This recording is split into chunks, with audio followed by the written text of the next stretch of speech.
Hello guys, in this tutorial you will learn how you can post video clips in Reddit subreddits in 2025. So let us guide you through this. Alright guys, so what you want to do is navigate to your account on Reddit, log into it and click into that plus button on top right to create a new post. And there are two ways how we can do this, guys.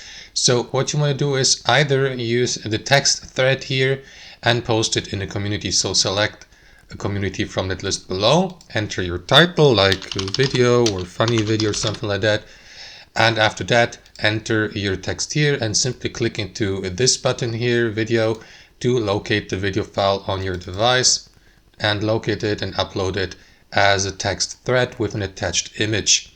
So that's one way how you can do it, guys. If you're content with the result, simply post it by clicking into this button or save it as a draft to post it later.